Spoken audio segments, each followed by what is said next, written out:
Hi everyone, it's Paul from This Design That. Today I'm going to show you an upgrade I made to my screen printing vacuum table.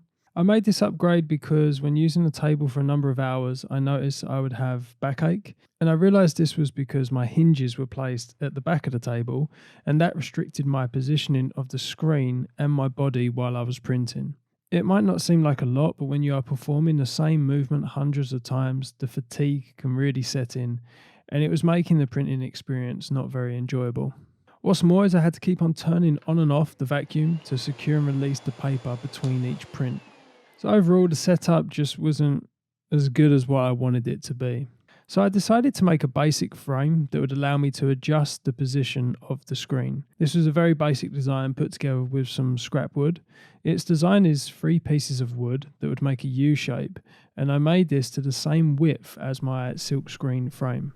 Because this is a basic setup, it doesn't offer a lot of customization with working with different screen sizes. So that's something to bear in mind if you are going to be making something like this. For me, this is just a temporary setup, so I just went with a design that would fit the screen size that I use the most at the moment.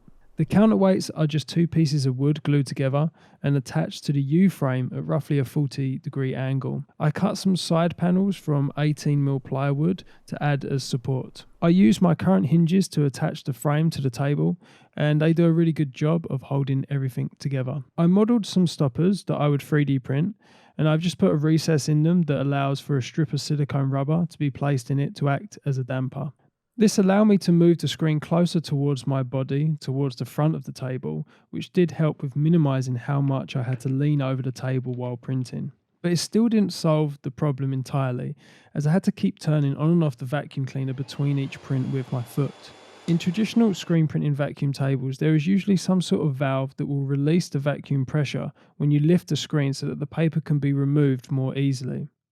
Subsequently, when you lower the screen, the valve turns on and creates the suction to secure the paper to the table, ensuring you have precise registration. I wanted to make a basic valve that I could place on my table that would perform this action. The idea is simple. The valve was just an airtight box with 2 connectors, which would allow the pipe from the vacuum cleaner and the pipe from the screen printing table to be connected. To stop and start the suction on the table, you need some sort of opening that can be activated by the lowering and raising of the screen.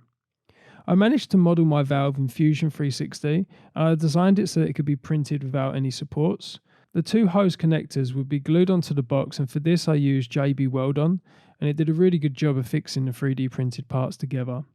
Once it was left overnight, I added silicone sealant on the inside and outside to ensure it was all as airtight as possible. The base was secured with 4 screws, and it's got 2 lips on it which would allow it to be clamped to the underside of the table. I made my own gasket from 3D printing a 3-part mould and pouring silicone into it. I followed a tutorial on how to make a 2-part mould in Fusion 360, and I'll put a link in the description below. The gasket would ensure that when the lid is closed, it would create an airtight seal. Once that was 3D printed and put together, I just attached a small piece of wood that would connect to the lid via an elastic band. The elastic band takes up any tension and does a good job of opening and closing the lid. You can see the valve in operation. It's a very simple mechanism, but it works perfectly. Now I don't need to keep turning on and off the vacuum manually. I can just leave it on, and when I raise the screen, the air is released through the hole in the valve, and when I lower the screen, the lid will be closed to force the airflow through to the table, creating the suction. I'm not too sure how useful these specific files are going to be for you because they are designed around my custom frame. But I hope it gives you some sort of idea of how you might be able to incorporate this into your DIY screen printing setup. If anyone wants further information on this valve, please feel free to put any comments below and I'll get back to you. But that's it for now. I'll catch you all later.